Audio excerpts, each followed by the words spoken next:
of y'all out here have kids or grandkids that are in the New Haven public school system or any public school system in the state of Connecticut? Let me see them hands. All right? We are out here today doing two things. One of the things that we do is lobbying at the state capitol to get things changed, to make sure that our kids can get the education that they deserve. The second thing that we do is community organizing and civic engagement, which is what you see us out here doing today. We want to make sure that each and every person that is eligible is registered to vote, but more importantly, we want to make sure that these registered voters sign a voter commitment pledge with our organization. A voter commitment pledge is different from a voter registration. It's a simple form that you pledge promising that you're going to vote on election day, but it helps us to quantify our people power so that when we go to the Capitol to lobby, the elected officials can see how many people stand with us in the work that we do. As a result of the work that we have done in the past, during the 2023 legislative session, we were able to sponsor and get a bill passed that got $150 million put back into the budget for education for the state of Connecticut. Y'all hear me? I said we got $150 million put back into the budget for education for the state of Connecticut. Most importantly, that money is slotted to be distributed equitably. That means that the districts that have more free and reduced lunch students are the ones that are getting the bulk of that money. Right now, the state of Connecticut spends $700 million more educating kids in the suburbs than they do educating our black and brown babies in the city.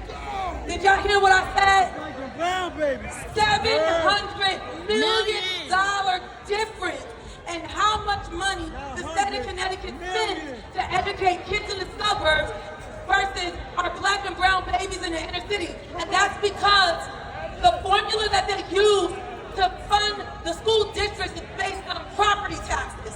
So when you go to Darien and Devon and Greenwich and Fairfield and you see all those multi-million-dollar mansions, the taxes that they're collecting on those properties is what's funding their school systems. We want to make sure that our kids get the same quality of education that the kids in the suburbs get, right? The zip code that you live in should not dictate the quality of education that you qualify to get. We want to make sure that all of our children, every single one of them, has the opportunity to go to school, graduate from college, and fulfill their God-given potential. So right now, I'm asking you today, if you are a registered voter, if you have nieces, nephews, kids, grandkids, neighbors, I want you to come over to our tent and commit to vote. That voter commitment helps us to show the elected officials how many people stand with our organization and the work that we do. If I go to the Capitol right now and I ask to speak to the governor and I said, me and my 5 friends want to know why you didn't do what you promised to do when you ran for election, they're going to laugh at me, right? But if I go to the Capitol and I say, me and these 8,000 verified registered voters that live in your district that have the option to either vote for you or not vote for you, want to know why you didn't do what you said you were going to do, that's different, right? Come on now. It's different. And it forces them to have to come to the table. Listen, this is not about politics. We are a non-profit organization.